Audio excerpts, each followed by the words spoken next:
eu quero... Hoje é dia das mães, né, irmãos? Eu poderia pregar só para as mães, mas não seria justo pregar só para as mães, né, Fer? Não tem só mães aqui, tem filhos, tem maridos. Mas como que resolve esse problema, né? Eu resolvi esse problema pegando, então, a vida de uma mulher, de uma mãe exemplar, para falar todos os corações aqui. Então, eu queria ler com você, livro de Mateus, capítulo 15, verso 21 até o 28. Vamos ler, diz assim, ó. Saindo daquele lugar, Jesus retirou-se para a região de Tiro e de Sidom. E uma mulher cananeia, natural dali, veio a ele, gritando, Senhor, filho de Davi, tem misericórdia de mim. Minha filha está endemoniada e está sofrendo muito. Mas Jesus não lhe respondeu palavra. Então seus discípulos se aproximaram dele e pediram, manda-a embora, pois vem gritando atrás de nós. E ele respondeu, fui enviado apenas às ovelhas perdidas de Israel. E a mulher veio, adorou-o de joelhos e disse, Senhor, ajuda-me. E ele respondeu, não é certo tirar o pão dos filhos e lançá-lo aos cachorrinhos.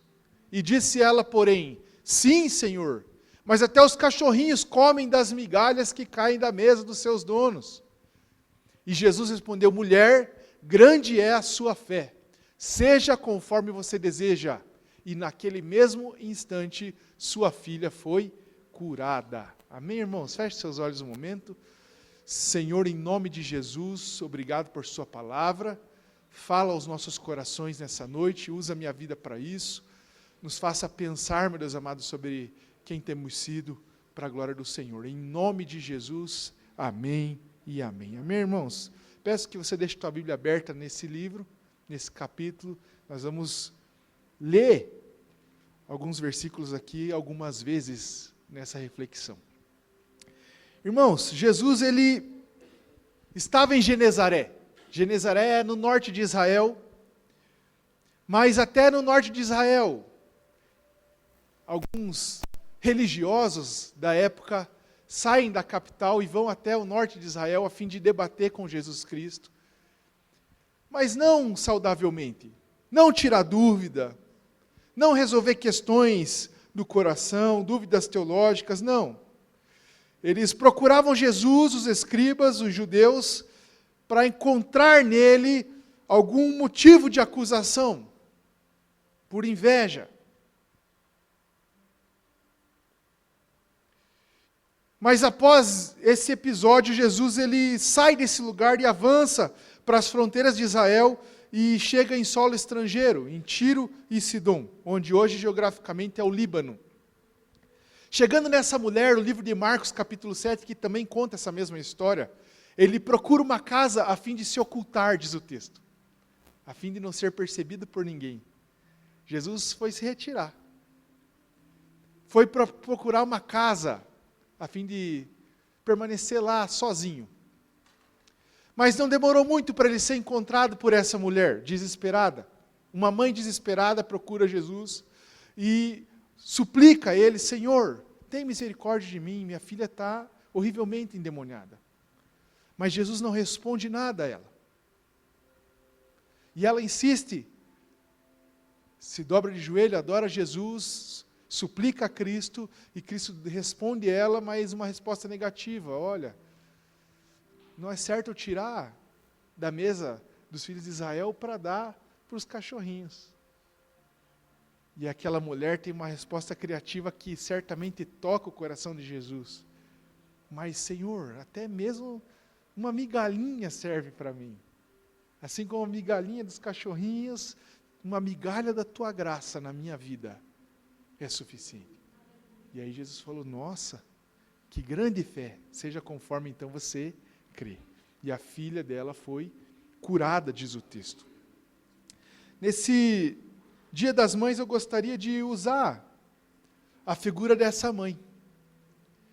para fazer algumas reflexões com vocês, irmãos, e a primeira delas está no verso 22. A primeira coisa que eu gostaria de observar com você aqui é a dor dessa grande mãe. Veja o que diz o verso 22. Eis que uma mulher cananeia, que viera daquelas regiões, clamava: Senhor, filho de Davi, tem compaixão de mim. A primeira coisa que me impressiona nessa passagem é que a filha está endemoniada, mas quem grita por socorro é a mãe. A filha está sofrendo, mas a dor, que é traduzida em clamor, vem do coração da mãe. O clamor da mãe não é uma intercessão pela filha, mas o clamor da mãe é um clamor também pessoal. Ela diz: Senhor, filho de Davi, tem compaixão de mim, tem misericórdia de mim. O que ela pede para Jesus, misericórdia, a palavra misericórdia, ela é a junção de duas palavras: miséria e coração. Misericordus. Em outras palavras, ela está dizendo a Jesus: Senhor Jesus, coloca o teu coração na minha miséria. Olha para o meu estado miserável e coloca o teu coração, Senhor. A filha está sofrendo, mas a mãe sofre tanto quanto. O clamor dessa mulher é diferente, por exemplo, do clamor do centurião de João capítulo 4, verso 49, que chega até Jesus e fala: Senhor, se o Senhor não vier, o meu filho vai morrer. Se você não fizer nada por ele, ele vai morrer. Aquele pai tem um desespero, um senso de urgência pelo filho, pelo estado do filho, mas o clamor dessa mulher não é só pela filha, é pelo coração dela também. Tem misericórdia de mim. E aqui eu aprendo a primeira coisa. Isso revela uma característica singular na maternidade. As mães transformam a dor dos filhos em dor pessoal. Essa é uma marca distintiva de toda mãe.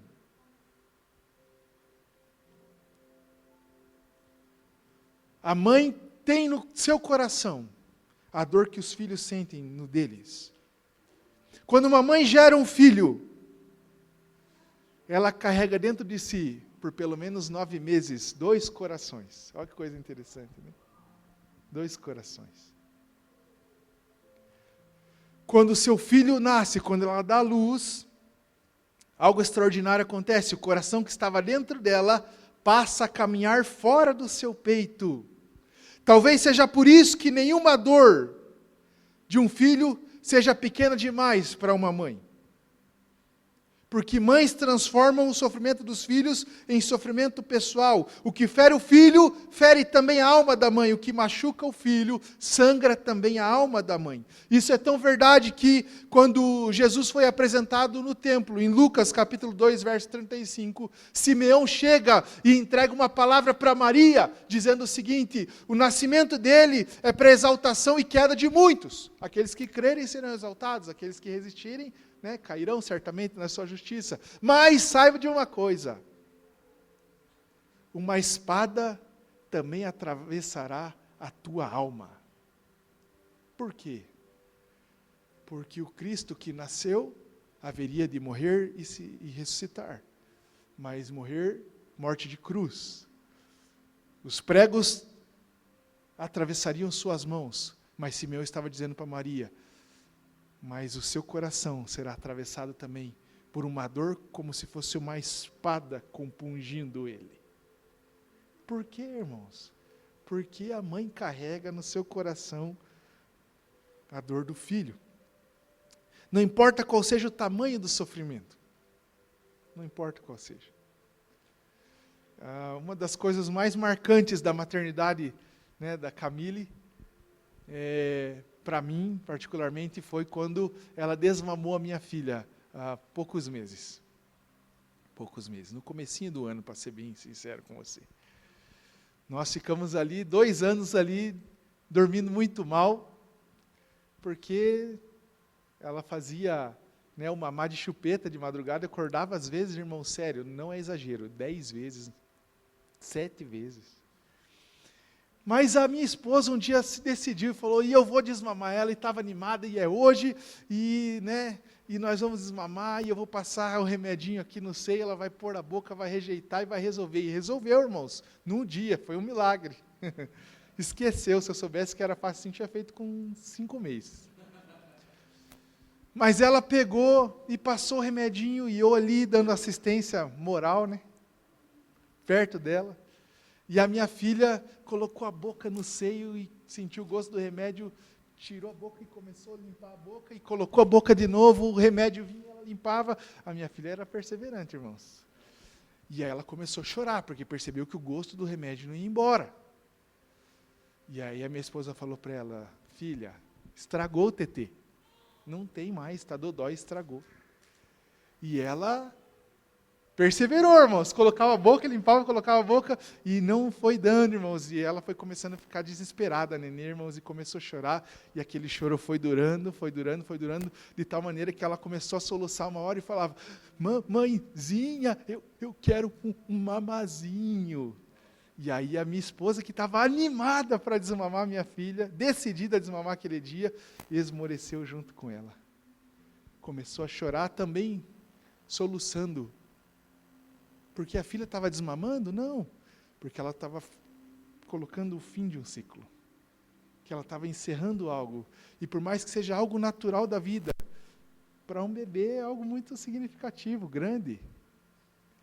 E ela começou a chorar copiosamente, por quê? Porque a mãe carrega no seu coração a dor que os filhos carregam. Há coisas, irmãos, que nós só vamos entender quando nos tornamos pais. Mas tem coisa que nem quando nós, homens, nos tornamos pais, entenderemos, somente as mães. Por isso eu queria fazer um apelo para você, filho, nesse Dia das Mães. Existem comportamentos que preservam o coração da sua mãe, mas existem atitudes que fazem elas adoecer lentamente. Há filhos que fazem das suas mães depósitos de revoltas, descontam nela o dia mal, o dia do trabalho, maltratam, são mal educados.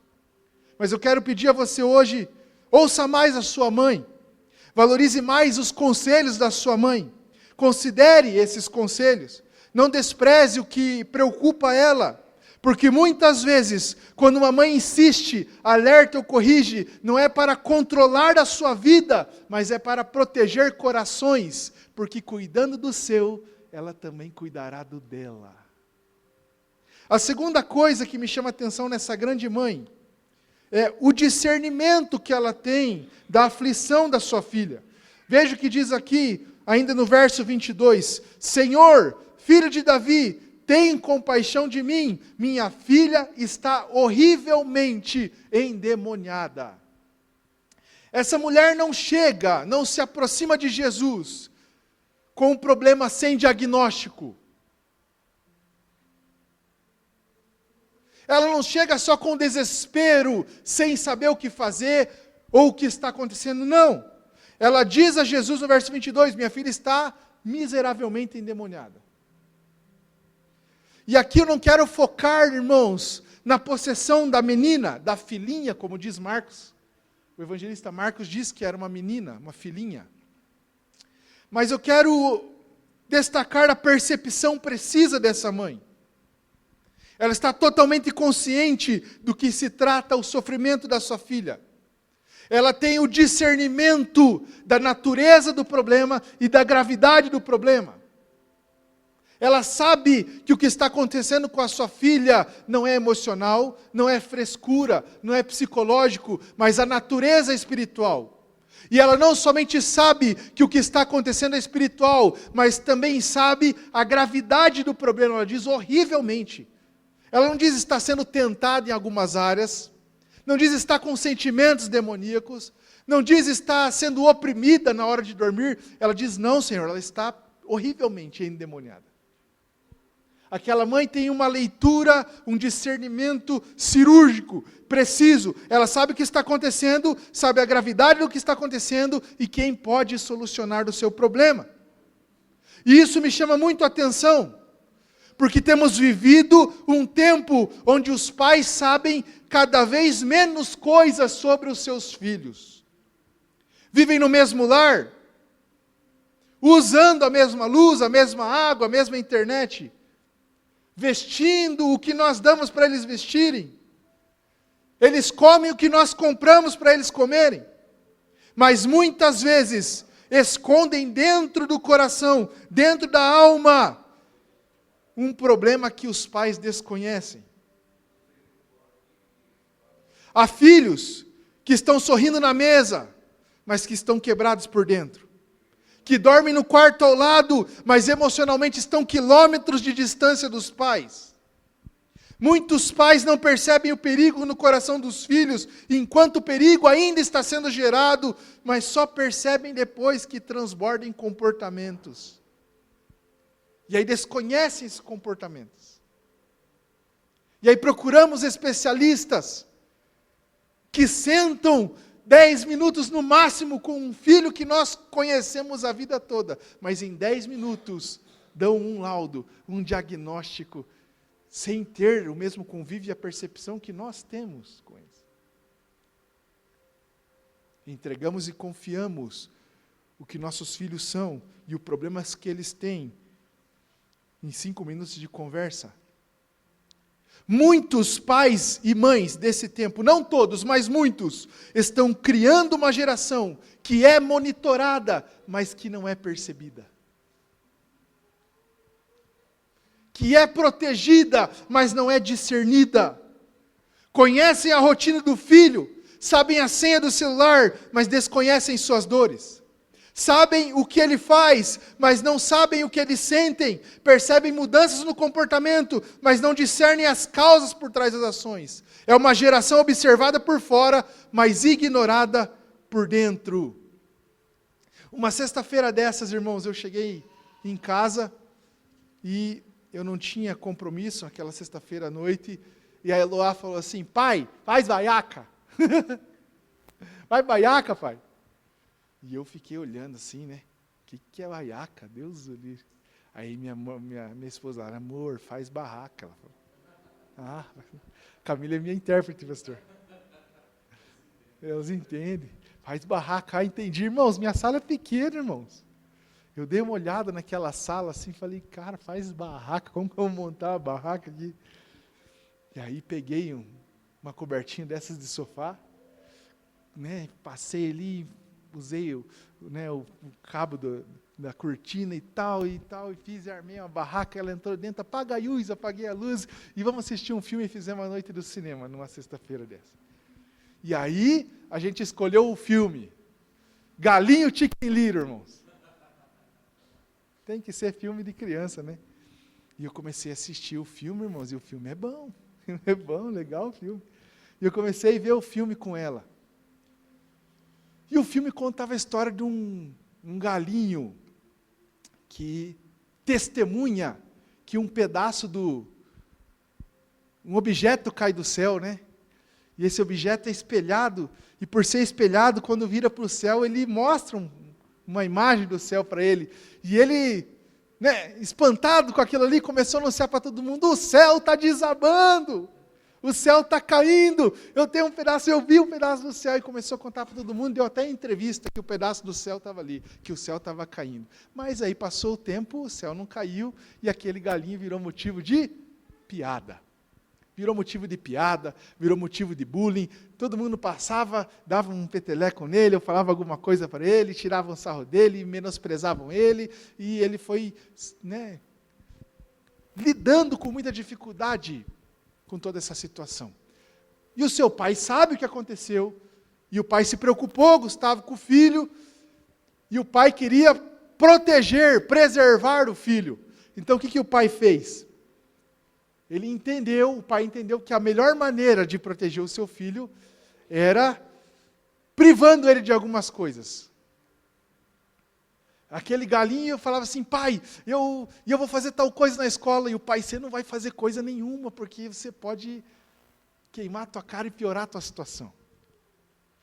E ele falava: pai, mas e se eu falar tal coisa e cantar tal música? Ele: não, você não vai falar nada, só vai e estuda, filho, eu venho te pegar às 5 horas e está tudo resolvido. E pai, eu vou então jogar no time de futebol americano da escola, porque você era o cara e eu posso ser também. E ele era o galinho, irmão Franzino, e o pai falou, não faça isso. Aquele pai queria proteger o seu filho de cometer algo que fizesse ele se expor ainda mais. Mas não conseguia discernir que a melhor maneira de cuidar do seu filho não era privando ele das coisas. Porque na história do filme, a coisa que o seu filho mais precisava era da validação do seu próprio pai. Na história do filme, a coisa que o seu filho mais precisava era da aceitação do seu pai. E muitas vezes nós somos assim, irmãos. Queremos fazer a coisa certa, mas do jeito errado. Queremos proteger sem entender. Queremos cuidar sem discernir. Mas essa mãe nos mostra que não basta apenas sabermos o que os nossos filhos fazem, é necessário também discernir as aflições que eles enfrentam. Em terceiro lugar, eu quero observar com você a grande fé dessa grande mãe. Veja o que diz ali no verso 23. Mateus capítulo 15, verso 23, diz assim: Mas Jesus não lhe respondeu palavra. Então seus discípulos se aproximaram dele e pediram, manda-a embora, pois vem gritando atrás de nós. Verso 24. E ele respondeu, eu fui enviado apenas às ovelhas perdidas de Israel. 25. A mulher veio, adorou-o de joelhos e disse, Senhor, ajuda-me. E ele respondeu, não é certo tirar o pão dos filhos e lançá-lo aos cachorrinhos. E disse ela, sim, Senhor, mas até os cachorrinhos comem das migalhas que caem da mesa dos seus donos. E Jesus respondeu, mulher, grande é a sua fé, seja conforme você deseja. E naquele mesmo instante sua filha foi curada. Grande é a sua fé. Essa grande mãe possuía uma grande fé. E a grande fé dessa mulher é o ápice dessa passagem. O ápice dessa passagem não é a libertação da filha, mas é a fé resistente e exemplar daquela mãe.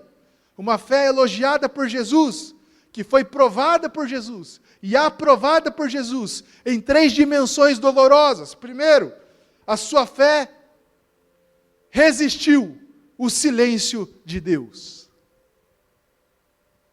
É interessante que essa mulher, ela não é judia, ela não vive em Israel, mas ela tem uma consciência de quem Jesus Cristo é.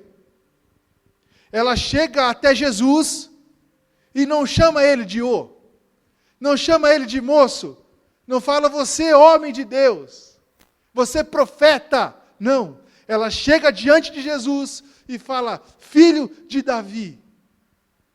Só o judeu conseguia entender isso com propriedade. Até nós, às vezes até hoje, não entendemos por causa disso, não é verdade? Mas por que Jesus, filho de Davi? Quando Davi era rei, quando ele se tornou rei, uma das primeiras coisas que ele quis fazer foi construir um palácio, um templo, para a Arca da Aliança de Deus. Ele olhou para o seu palácio de rei e viu que a Arca da Aliança ficava numa tenda e não se conformou com isso. Ele falou, como que pode eu, um rei terreno, rei do povo de Deus, ter um palácio assim, mas a arca que representa a presença de Deus está numa casa inferior à minha? Ele é o rei dos reis? Não, quero fazer um templo para o Senhor. E o profeta Natã, homem de Deus, escutou isso, mas nem discerniu a vontade de Deus, de bate e pronto. Não. Rei, certamente Deus está com você, faça o que você quiser. Mas naquela mesma noite Deus falou com ele, não. Fala para ele que ele não pode construir um lugar assim para mim. Que a intenção dele é certa, mas as suas mãos estão sujas de sangue, ele não pode erguer um lugar para mim morar. Por acaso, algum homem pode construir um lugar para mim morar? Pode um Deus habitar em um lugar onde um homem constrói? Mas diga para Davi que eu vou permitir que o filho dele faça isso. E de consolo Deus deu uma promessa para Davi, disse assim, olha, eu prometo para você, que o trono de rei nunca se afastará da sua descendência. Você é rei, seu filho será rei, seu neto será rei, e sucessivamente a sua descendência sentará nesse trono. Mas vai ter um filho seu, um homem dessa genealogia, que vai sentar no trono e nunca mais vai sair. Davi escuta aquilo, sentar no trono e nunca mais vai sair, nunca mais, nunca mais, nunca mais, nunca mais. Acontece que Jesus é da genealogia de Davi. Jesus é descendente de Davi. Quando ele passa e os homens ou mulheres clamavam, Jesus, filho de Davi, era isso que eles estavam reconhecendo em Cristo. Estavam dizendo, eu creio que você é o homem do qual Deus falou. Eu creio que você é o Rei eterno.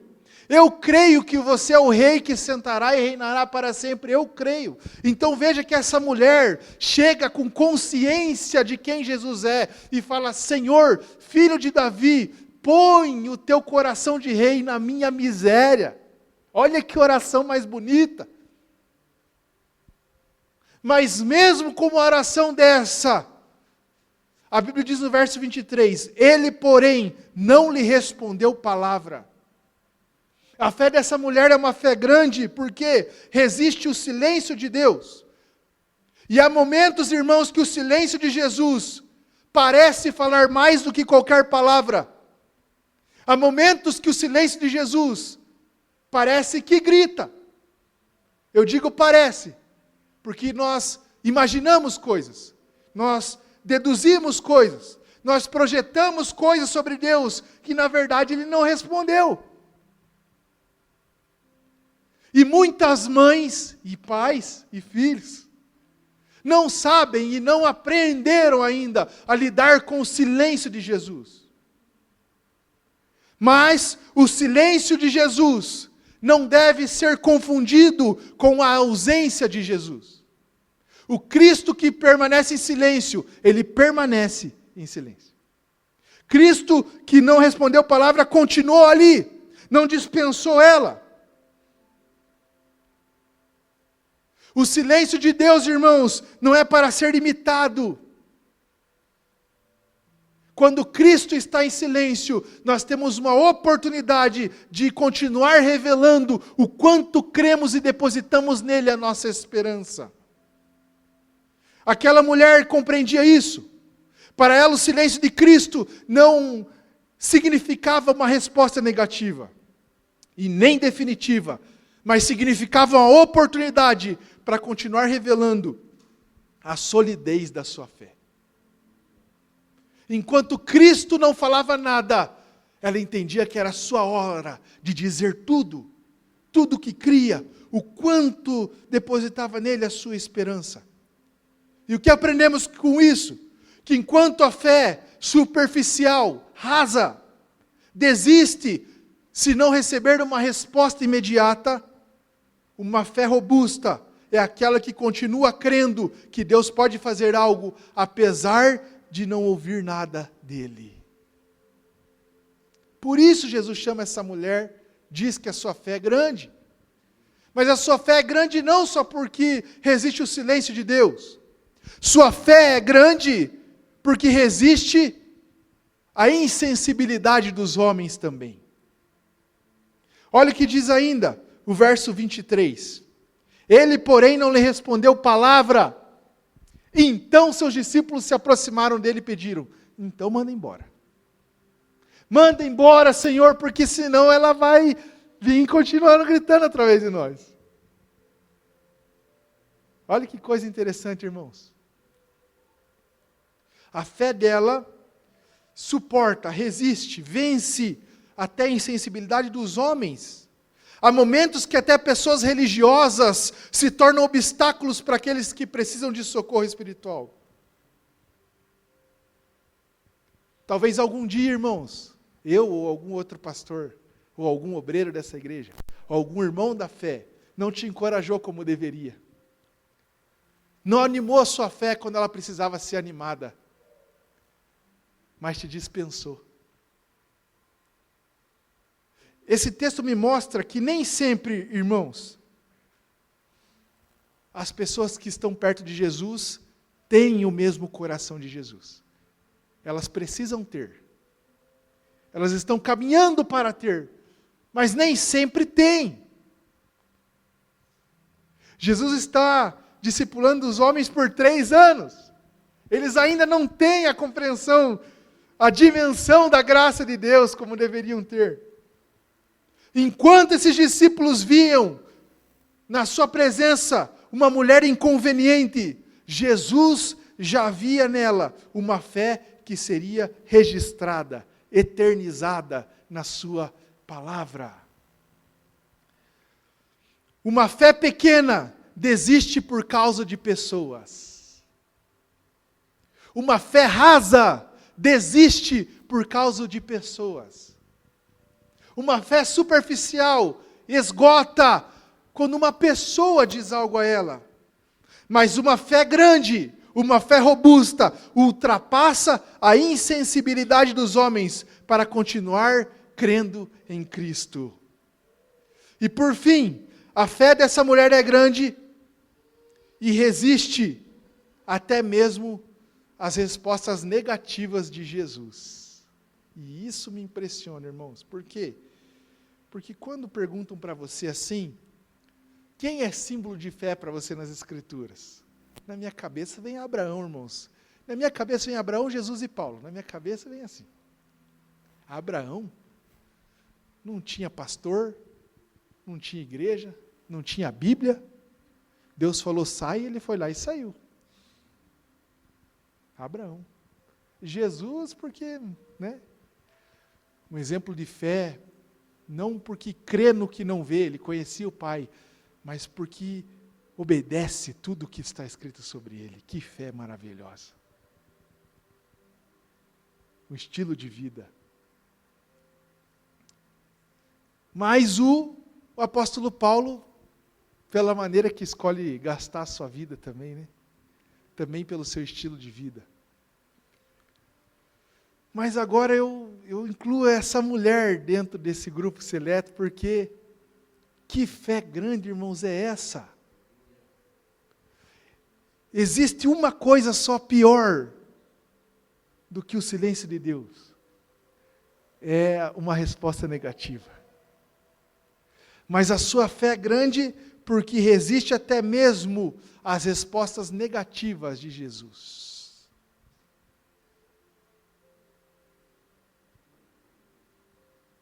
As respostas negativas. Ela diz, Senhor, socorre-me, socorre-me. Quanto mais o cenário parece desfavorável, mais essa mulher mostra fé. Ela clama a Jesus, Jesus não responde. Os discípulos nesse caminho falam para ela então.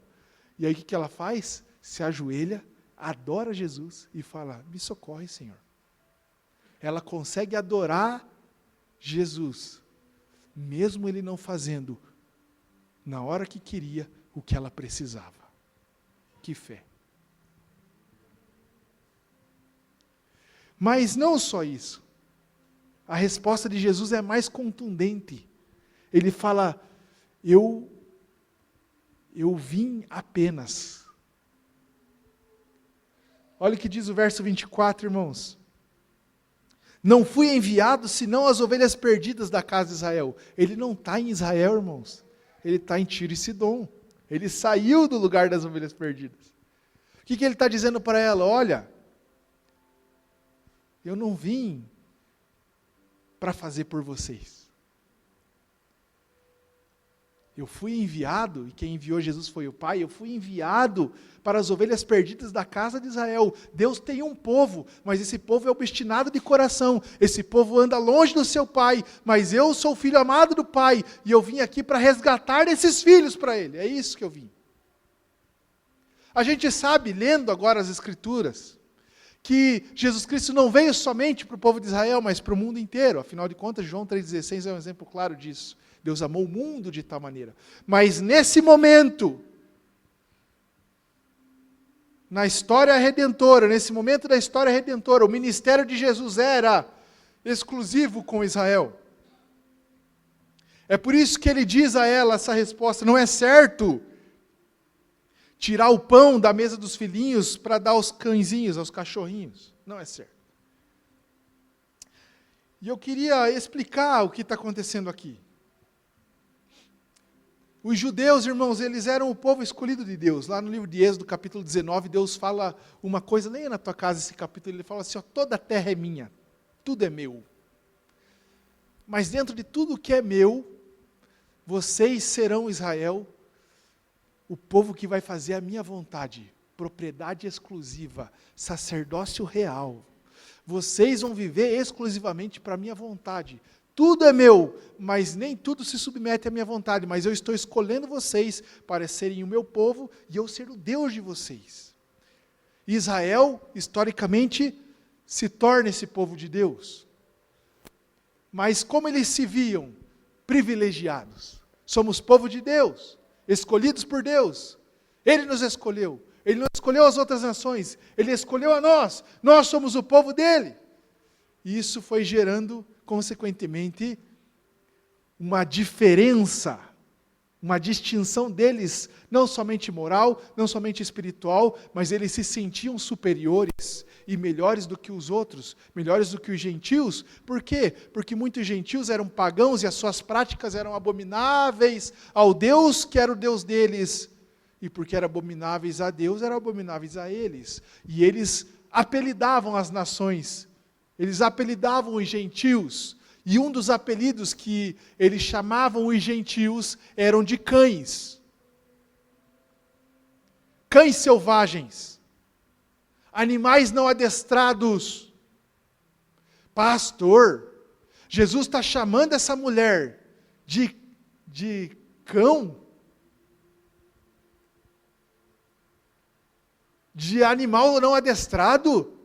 De animal impuro? Não, não é isso que Jesus está fazendo. Quando o judeu queria chamar um gentil de cão, de impuro, ele usava uma expressão, kion.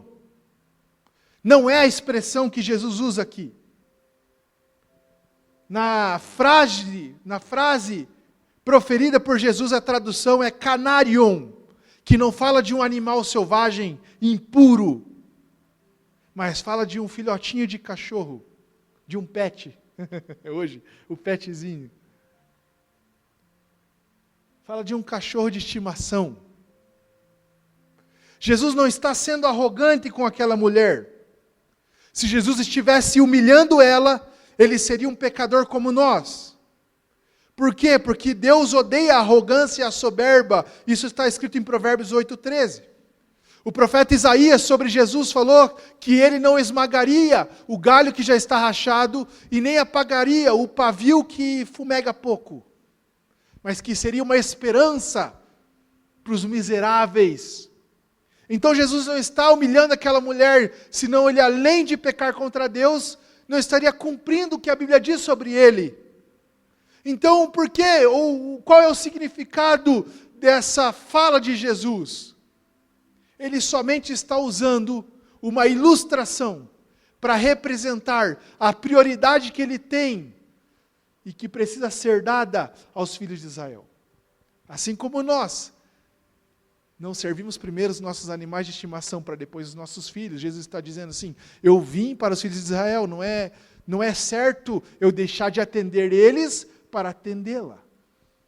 Não é hora de atender vocês antes de atender eles. Não é hora de eu revelar a minha graça a você, quando alguns minutos atrás ou horas atrás eu ainda estava discutindo com eles porque não tem essa percepção.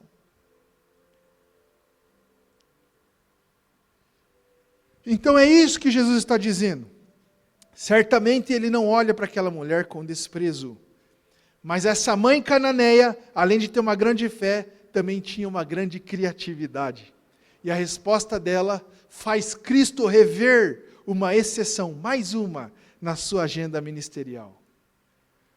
Ela diz, sim, Senhor, mas até os cachorrinhos comem das migalhas que caem na mesa dos seus senhores.